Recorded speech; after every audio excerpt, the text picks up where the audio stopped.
Good afternoon. I'm Marsha Lehman, and I'm a Knox County Master Gardener. Today's presentation is on cover crops, and specifically the ones that we plant in August and September, the fall, so that we have something growing in our gardens over the winter. That's why the subtitle is Don't Leave Your Garden Naked. We should never have bare soil in our gardens. We should always have something growing. And since many of our, even ornamentals, but most of our vegetables are annuals, their season is about to end. And we need to plant something to cover the soil and feed the soil microbes over the winter. And these are our winter cover crops. There are other cover crops that you grow in the heat of the summer, but the presentation today is focused on the ones we plant in the fall to provide some cover during the winter. First, a couple of definitions. Some people will interchange the term ground cover with cover crops. And while it is true that you can view cover crops as ground covers because they cover the ground, not all ground covers are cover crops. There are lots of ground covers that are grown around trees, as shown in the top right picture, and these are usually perennials and also usually ornamental. Cover crops are annuals and seasonals and are sometimes referred to as green manures. We're not leaving them permanently in place. We're growing them, depending on the season, to increase organic matter in the soil and to be nutrients to the soil microbes.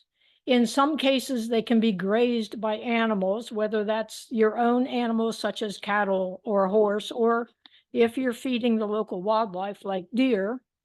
But they're a short-term ground cover. And when we talk about cover crops and this term green manures, we're talking largely about legumes and non-legumes, which are the grains and the brassicas. More on those in a moment.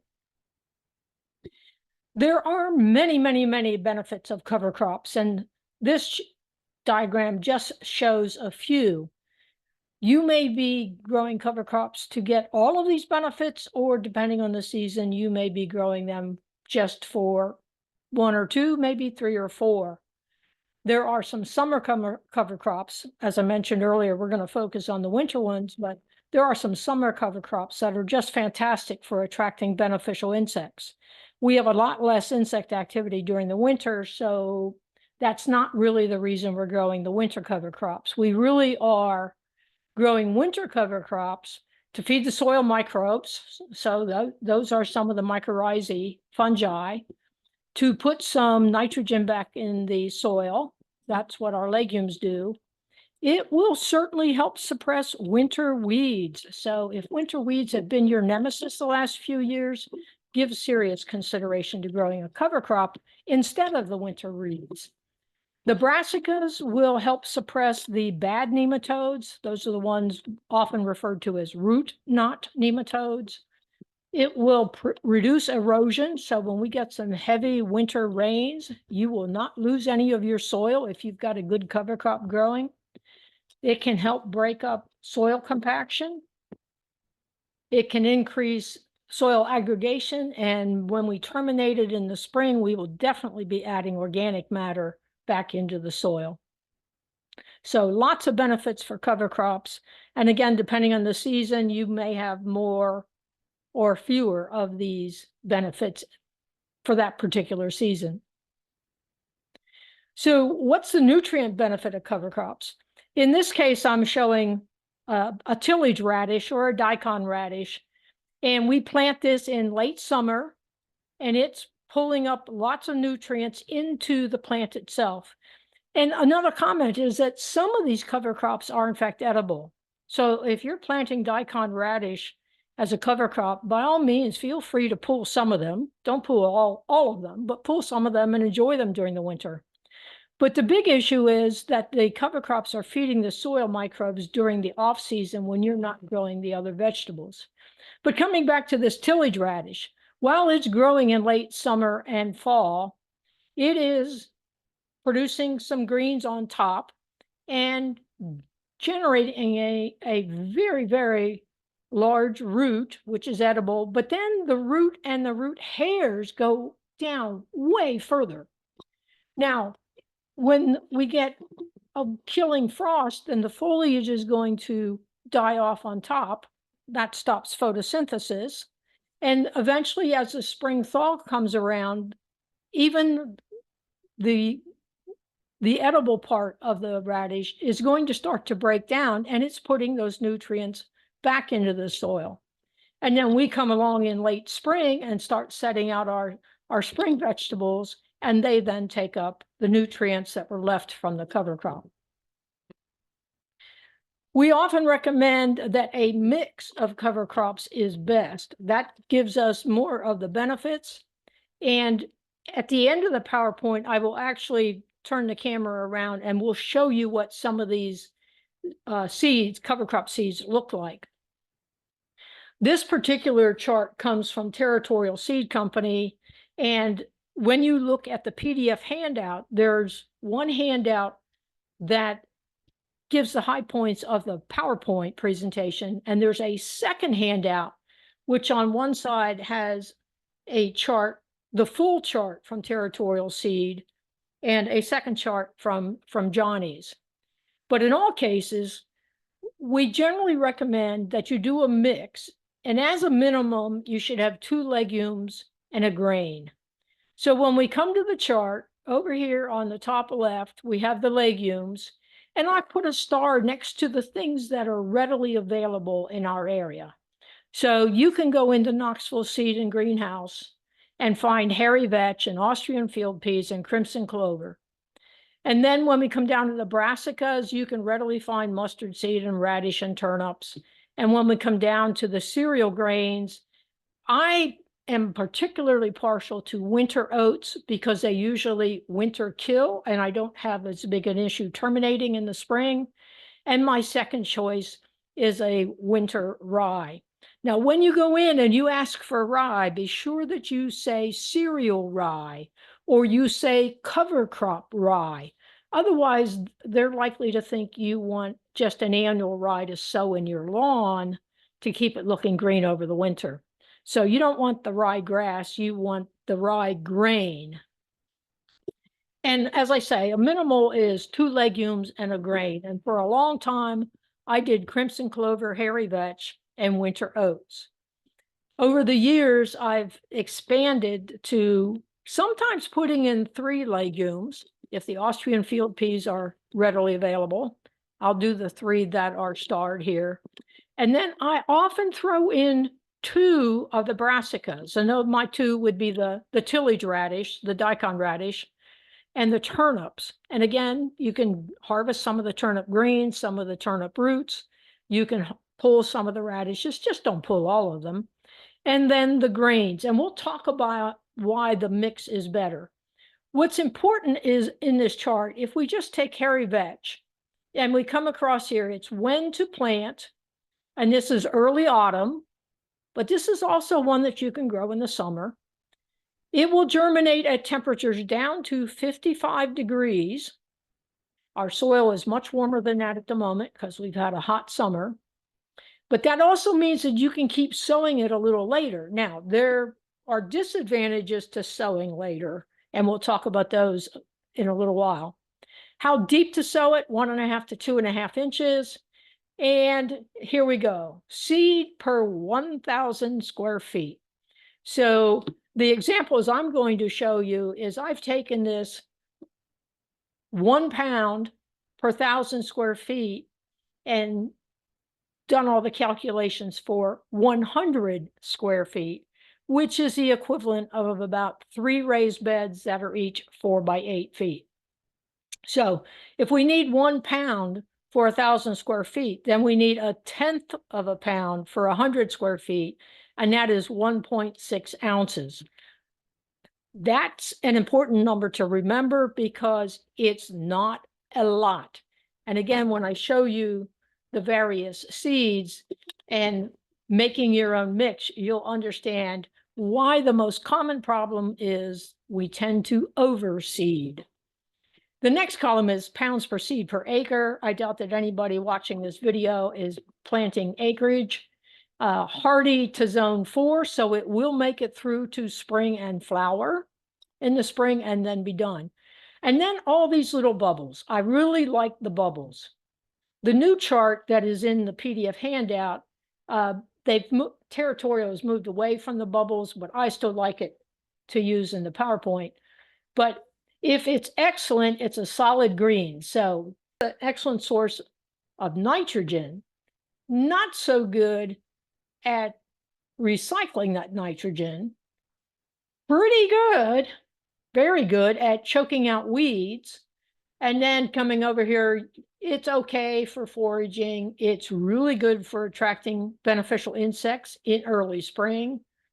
It is good for erosion control, doesn't have so much impact on the nematodes, but it is a very good soil builder.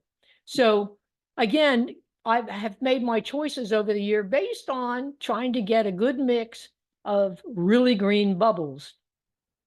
So the legumes all are a great source of nitrogen. They work with the rhizobia bacteria in the soil and keep those populations going. Now, when we come down to the brassicas put out an exudate from their roots, which the bad nematodes do not like. So they act like a biofumigant. But when you come over, you'll see that they do nothing for producing nitrogen. But the radish is exceptionally good at recycling that nitrogen and is really good at choking out weeds because the greens on top are rather large and they create shade, and most weed seeds need sunlight to germinate. So I really like the radish. If you're only going to use one brassica, make it the radish. And then we come over here, and yes, it can be foraged. So on attracting benefits. Pretty good at erosion control, very good at the nematode issue, and very good at building soil. But those tillage radishes are great for helping to break up our clay soil. They're sometimes called nature's aerator, because when you think about the size of that radish, most of them get as big as a large carrot or larger. And so when that freezes out and then starts to decompose, you've left a 1-inch diameter hole that could be 7, 8, maybe even 10 inches deep in your soil. And what a great way to aerate it. So then we come down to the cereal grains. And I mentioned I like winter oats the best. And you'll notice we plant that in autumn. It will germinate as low as 38 degrees. Please don't wait that long. You need 1 to 2 pounds per 1,000 square feet. So that needs you need 1/10 to 2/10, so 1.6 ounces to 3.2 ounces per 100 square feet. And I'll do all that calculation for you. And then when we come over, again, none of the grains are very good at producing nitrogen, but they are very good at recycling the nitrogen, and they're very good at choking out weeds. And then obviously most of those grains are good for forage, not so good at attracting beneficial insects, very good at erosion control. They don't have a big thick root like a radish has, but they have lots of root hairs. They're very fibrous. So you're not going to lose any soil during a heavy winter rain if you've got a grain in your cover crop mix. And obviously good at soil building, because when we terminate this in the spring, you can use that grain as your mulch for the next season's crops. So that's a little bit of some of the primary and readily available seeds in our area. Now, you want to pay close attention to the variety names. You'll notice in the legumes, it is hairy vetch. Hairy vetch is an annual. There is also a crown vetch, but crown vetch is a perennial. So make sure you get hairy vetch. And likewise on the clover, you want crimson clover. That is different than red clover, is different than purple clover, is different than white clover. You want crimson clover in your cover crop mix. It too is an annual. And then in the cereal grains, think of the ones that we make flour out of. Wheat, buckwheat, rye, oats, all of those things, if we let them grow, if we were growing them as a grain, we would harvest and make food from those. So here's why a mixture is better. When we've got a legume, like the Austrian field peas or the hairy vetch or crimson clover, they're producing nitrogen and nodules all over these roots. And the microbes are the ones that actually fix the nitrogen in those nodules on those roots. And in the spring, about the time it starts to flower is the peak time to pull up a plant and look for the little white nodules. They're about the size of a BB, not any bigger than that. Those are actually the nodules where microbes are making nitrogen. And if you terminate at that point, then all that nitrogen is in the soil. If you actually let it flower and go to seed, then the plant, being at end of life, needs some nutrition, and it may in fact use up some of that nitrogen, not all of it. But anyway, the nitrogen fixing legumes pull nitrogen out of the air and put it into the soil. Now, if you have a grain growing with that legume, and you look at the picture over here on the right, I mentioned they don't have much of a taproot per se, but they have very fibrous roots. And if your soil is fairly loose, you can get roots on these grains that are several feet long. I don't know that we would get that here in our heavy clay soil, but this is why these fibrous roots, if they can't go down, are going to go out, and then they will interact with those nitrogen nodules and take that up and make a very healthy grain crop on top. So you'll have lots of green filling in, and then in the spring, when you chop that, you will have either material for your compost pile, or you will have mulch for your next planting in the garden. Why do we add brassicas to the mix? Well, it's all about the taproot. So this picture on the left, this is one of those tillage radishes, or it's a cousin to the daikon. But here's the part at the top that is actually edible, and that may be 6 or 8 inches. But look at the rest of this root system. That goes down, if this edible part is 8 inches, this is going down another 12 to 16 inches.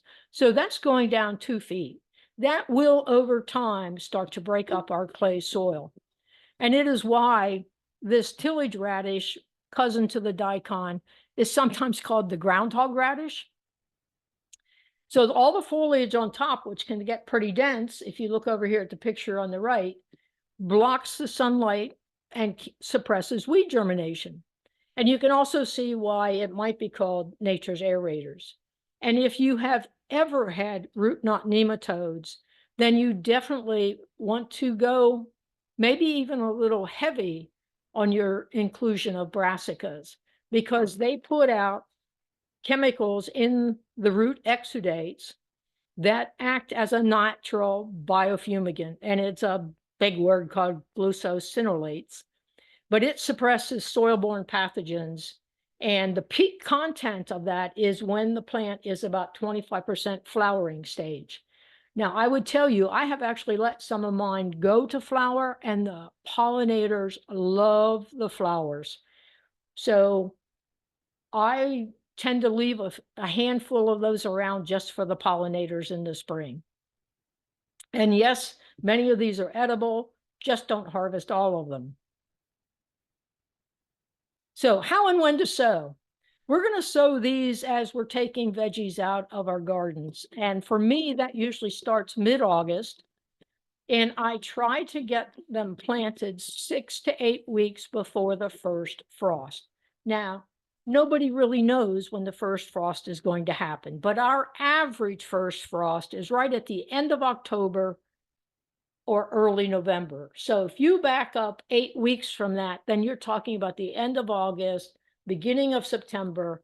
And so I often say, try and get your cover crops sown around before or around Labor Day. That gives them 6 to 8 weeks to get established. And by that time, they may be 6 to 8 inches tall, but they've got a really nice root system. They will survive that first frost. And in fact, they will continue to grow. These tend to be cool season crops, so they like the cooler temperature. And they will grow up until about the time that we drop below 10 hours of daylight, which is around Thanksgiving. And it will look like nothing is happening between Thanksgiving and Christmas and New Year's, but rest assured there's something going on below ground, even if the stuff above ground is not growing. So it'll get to whatever height it's going to get to by Thanksgiving time, and then it will just kind of sit there until we get back up above 10 hours of daylight, which in the Knoxville area is around the middle of January. So it's not like a light switch that January 15th, they're gonna boop, start growing again. But by early February, you will notice that they have grown a bit. And during the month of February, they will grow some more. And in March, I have actually had things like the crimson clover start to flower. And that's just beautiful. And the early pollinators love it. So again, we come back, we want to get these things planted. So sometimes, for instance, if my tomatoes are still doing well, I will go in and scratch the soil surface around the base of the tomato. Now, remember, I've been pruning my tomatoes, so all I have coming out of the ground is the center stem, which is about the diameter of my thumb. So I'll go in around the base, scratch the soil, sow my cover crop seed, cover it up, and keep it moist until the sprouts appear. And that means I need about 1/10 of an inch of water daily. If it's 90+ degrees, as it is right now, you may need to do that twice a day. But you don't have to go deep watering because your seeds are not real deep. You just need to keep the surface moist.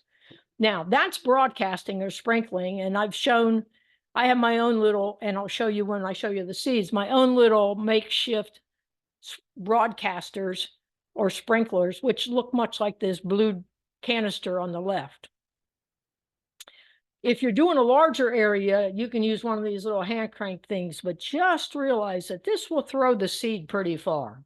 This does not work well in a raised bed that's 4 feet wide. You will end up with seeds in the aisle, and then you'll have cover crops in your aisle. And over the years, I've also, in other places where I had a tendency to sprinkle a little heavy, if I actually have an empty bed because I have removed all the plants and I'm not trying to spread around the plants that are still going, in a 4-foot wide bed that may be 8 feet long, I will make 4 or 5 shallow little rows down the 8-foot length.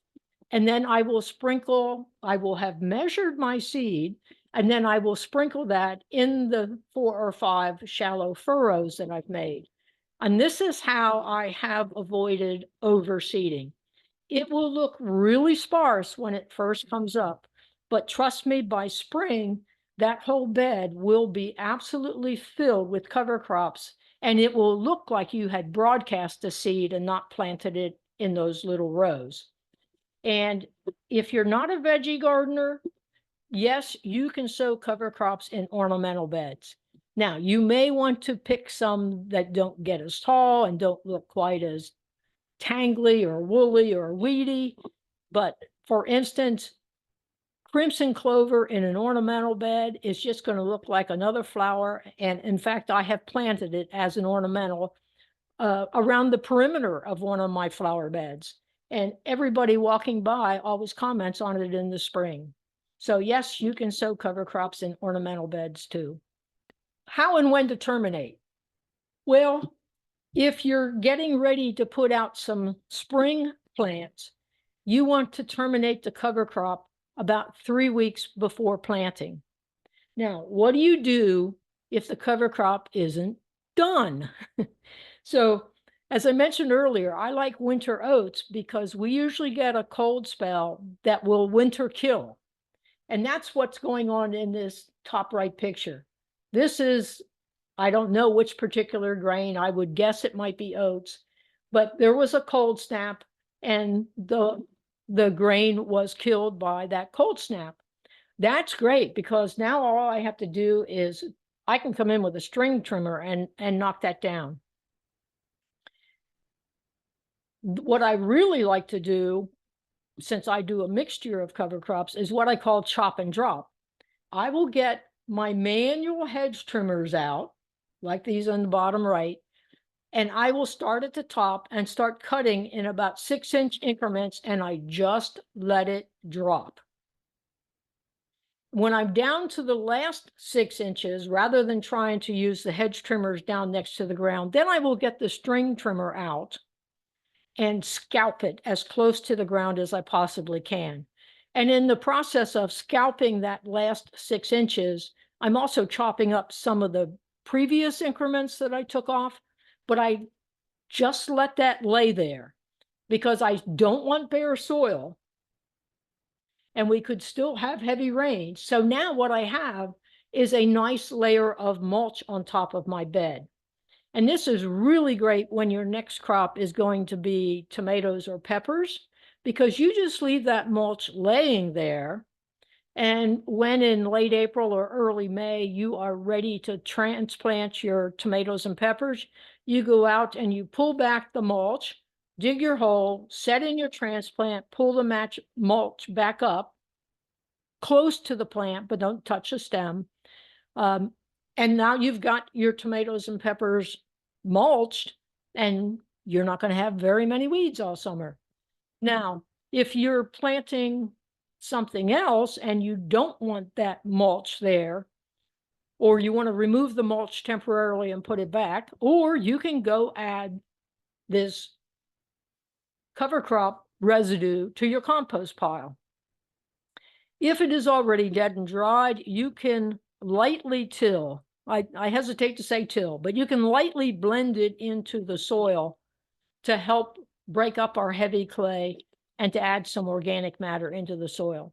So the top right picture is some winter-killed grain, guessing oats. The bottom picture is what the crimson clover looks like when it is in full bloom. I'm just amazed that there's not a bee in this picture. So again, we want to do this about 3 weeks before we're planting in the spring. Now, on the top right is hairy vetch mixed in with some grains. And what do we do if it's not done? If it's not winter killed or it hasn't started to flower? Well, we will cut it even if it is not yet in flower. But just know you may have to cut it multiple times, because again, these cover crops are annuals. So we sow the seed, they put up vegetative growth, some in the fall, kind of sit there during the winter, resume growing in the spring, and then they flower, go to seed, and die. If they're not yet in flower, then they don't want to die.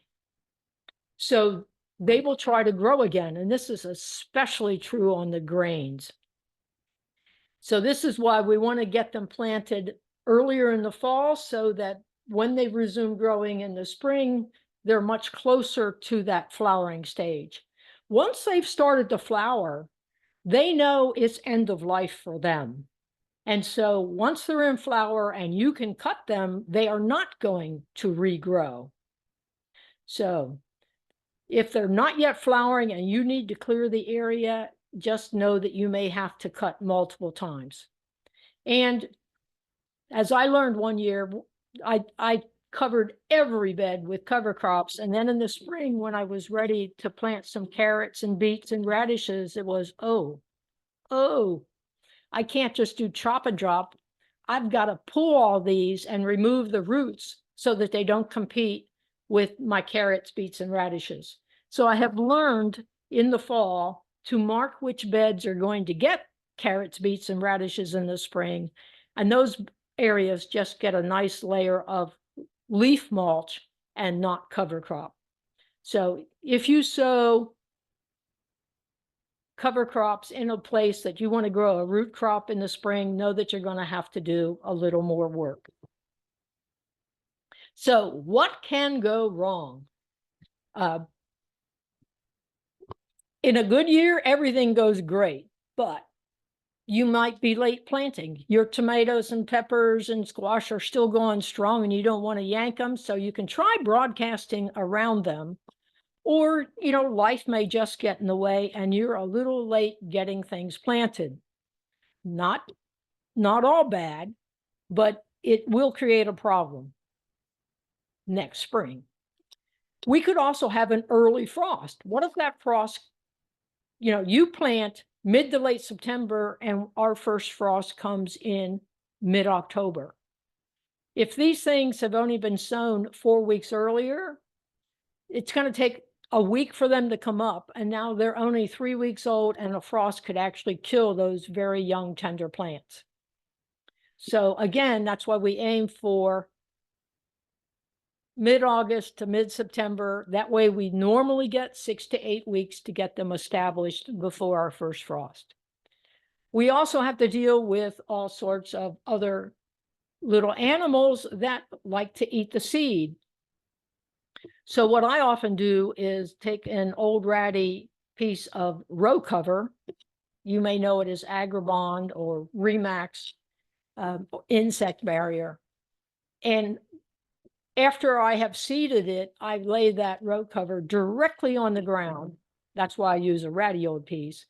And that keeps the birds and the critters from getting in and eating the seeds. And it also allows me to water the fabric, and then I don't wash the seed out of the ground. Likewise, if we get a heavy rain, it's not going to wash the seed out of the ground because it'll hit the fabric first, and that will keep it from splashing the seed out of the soil.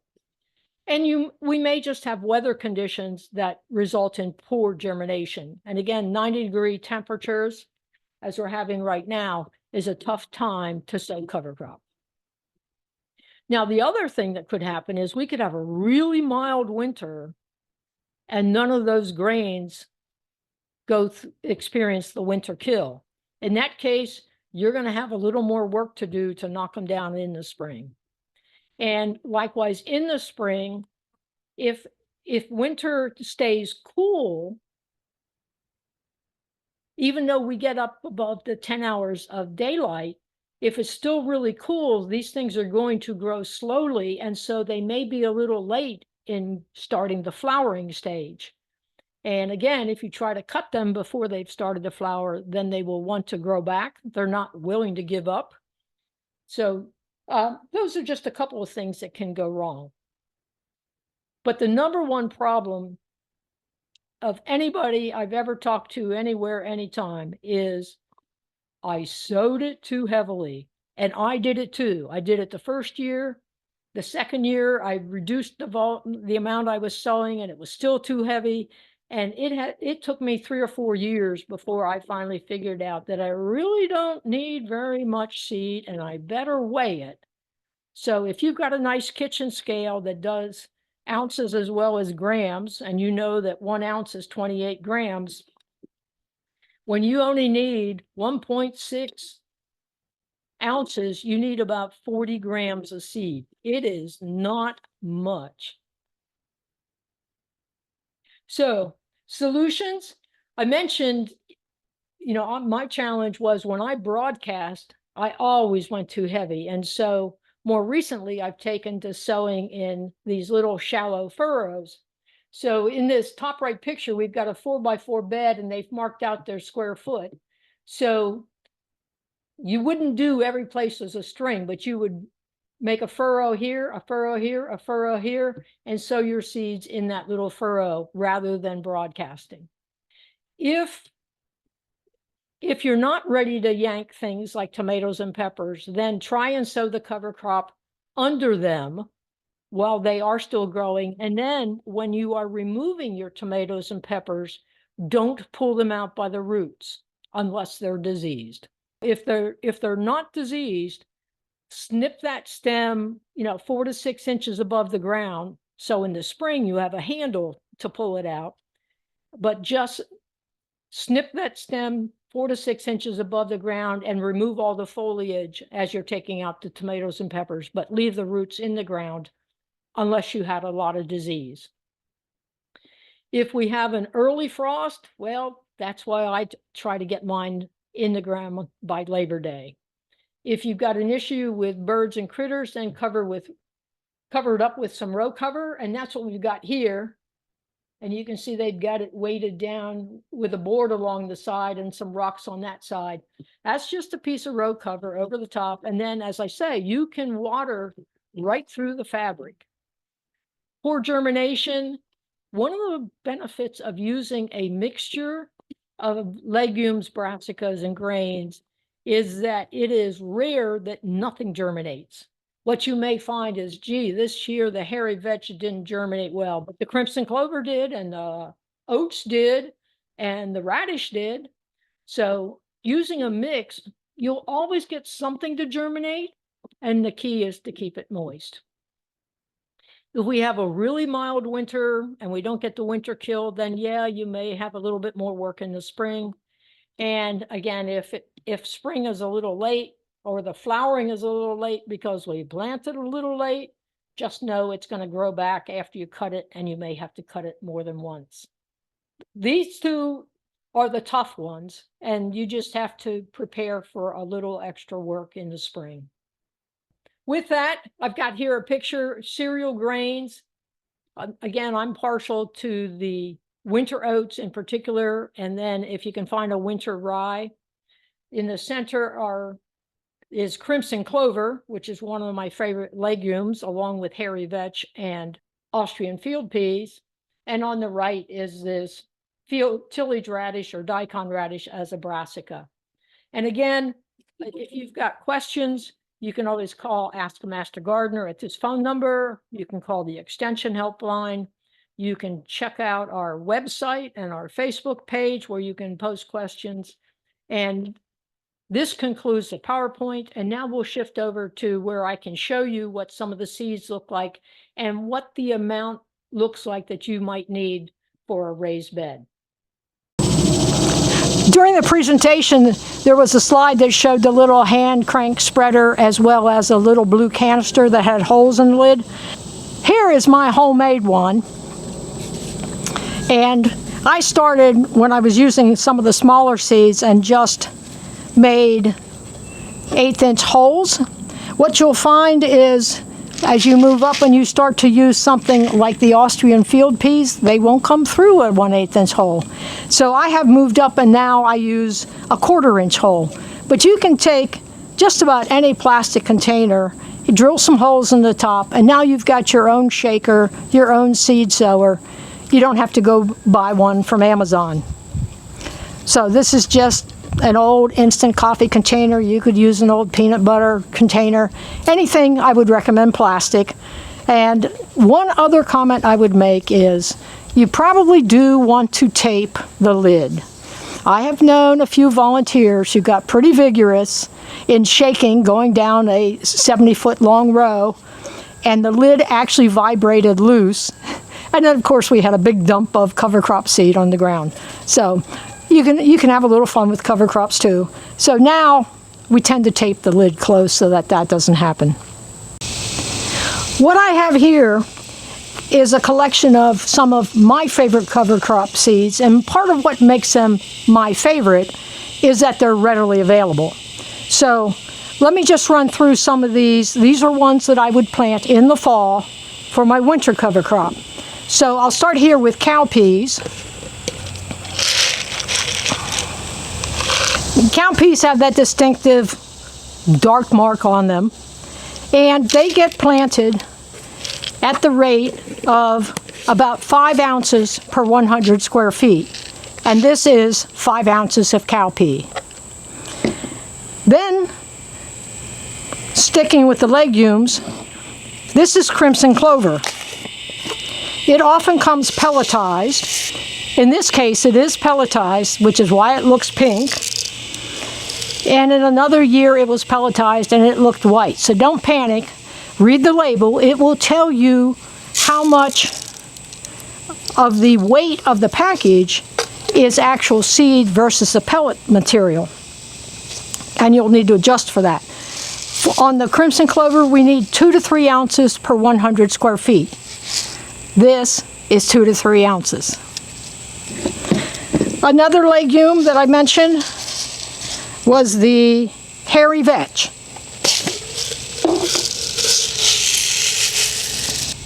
It's a BB-sized dark seed, and it takes about 2 ounces per 100 square feet.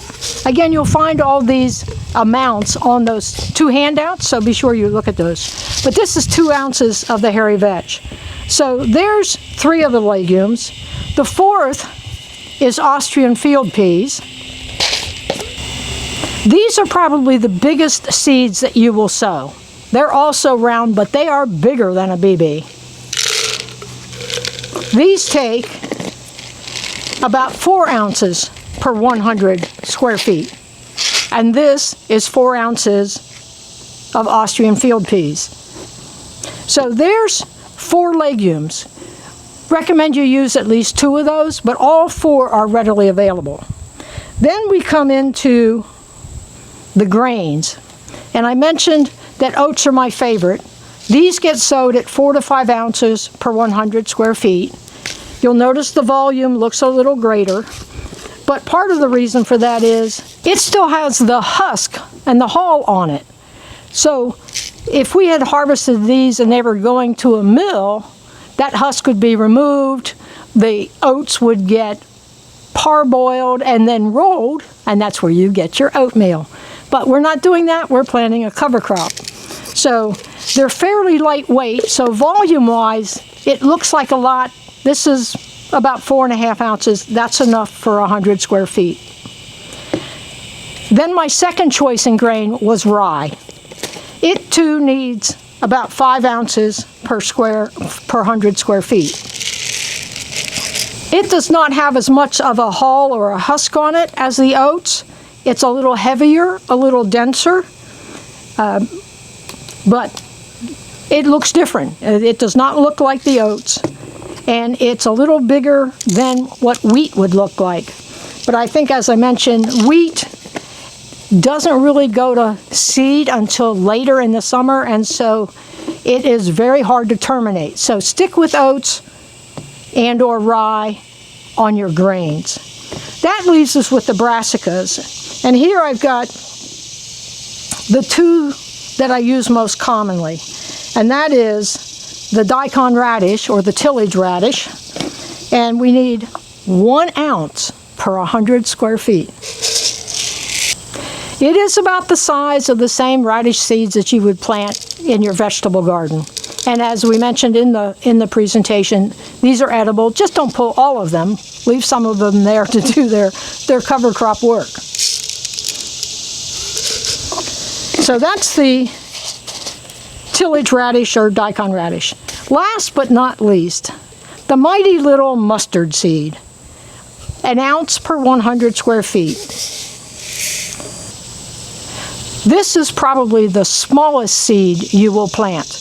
And so the inclination will be they are just going to come out and maybe be a little heavier sown, just because they roll through your fingers so easily. So now here's the point you want to remember. Let's say that I make a mix of oats, and I didn't get cowpeas this year, but I got my crimson clover and my hairy vetch, my mustard, and my radish. I have 5 seeds here. Each of these containers has enough for 100 square feet. But as soon as I mix these 5 together and make my own mix, this is enough for 500 square feet. Most people look at those charts, they see so much per 100 square feet, so they say, oh, I need this for 100 square feet, and this for 100 square feet, and this for 100 square feet. And that's how we, the first time around, end up sowing too heavily. So if you take 5 seeds in your mix, and you pull out enough for 100 square feet each, when you mix those together, you now have enough for 500 square feet. That's the takeaway from this point. So just to show you, I made up some small packets.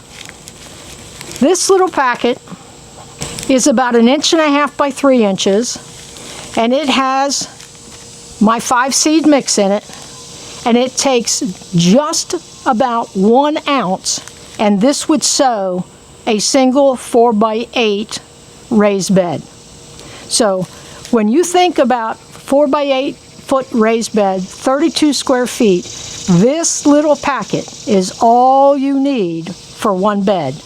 Again, this is why we tend to seed a little heavily, and each year we go a little lighter, and maybe you too will get to the point that I did, where I'm just going to make little furrows down the length of the bed and sprinkle my seed in the furrow, and that has worked beautifully for me. So that's one raised bed. This package has slightly less than 3 ounces of seed in it, but it is enough to do 100 square feet. So again, if I compare this 100 square feet to these 5 containers, each for 100 square feet, you quickly see why these containers have enough to do 500 square feet, when this is what you need. So again, I buy the individual seeds, I mix them together, and then I start to weigh out. Now, do I get an exact proportion? No, because the oat seeds are bigger and the mustard seeds are really little, and sometimes the clover is pelletized and sometimes it is not, but you are close enough. This does not have to be precise down to the gram. When you sprinkle them in your garden, when you're sowing them, you will realize, if, gee, I have a few more oat seeds, let me come back and hit some more crimson clover. You can pick out of your little bag and get it exactly the way you want it. So that's what these seeds look like. Again, my major point was, if you pull out enough for 100 square feet and you've got 5 different types of seeds, when you mix that together, your mix is good for a 500 square foot area, not a 100 square foot area. So I hope this also helps you realize what some of these seeds look like. And again, on the pelletized, for instance, this year when I bought the radish seeds, these radish seeds are a little older, but this year the radish seeds were pelletized. Nobody ever explained why, but when you read the label,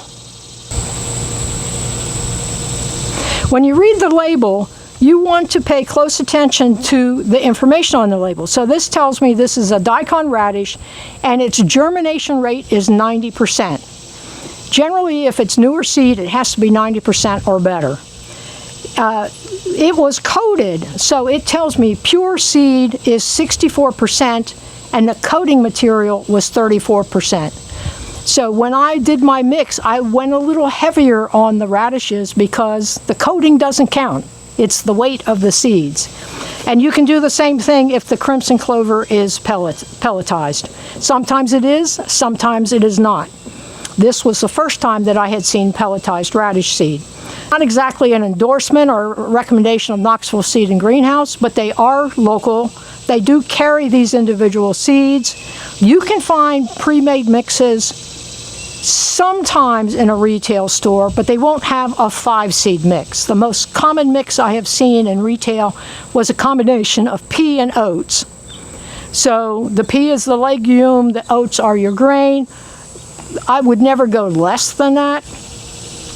If you go to various mail order catalogs, you can find just about any blend you could imagine, but they tend to be really pricey, starting in the range of about $9 per pound for the mix, plus you have a shipping charge, whereas I paid, I think, $1.50 for a pound of oats. The radish was $2.80 for a pound.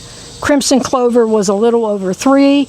I ended up spending about $13 and had enough cover crop seed to cover about 3,000 square feet when I made my mix. So what do I do with that? I don't use all that myself. I share it with my gardening friends. So if you haven't gotten your cover crop seeds yet, you're not too late. You are in a bit of a race to get them soon, in the next couple of weeks. If we have a really mild fall, you can still plant later. The soil will be warm enough for it to germinate. Just know that the later you go in sowing, likely issue in the spring when you try to terminate it. because a late start now means a late bloom in the spring, and a late bloom means it doesn't want to give up and die. So we really want to get these planted by mid-September so that they are established by the time we drop below 10 hours of daylight, and that when they have that burst of growth in the spring, they quickly go to flower, and then we can chop them down and put them back as mulch or add them to the compost pile. Thank you for joining us today. Hope you learned something.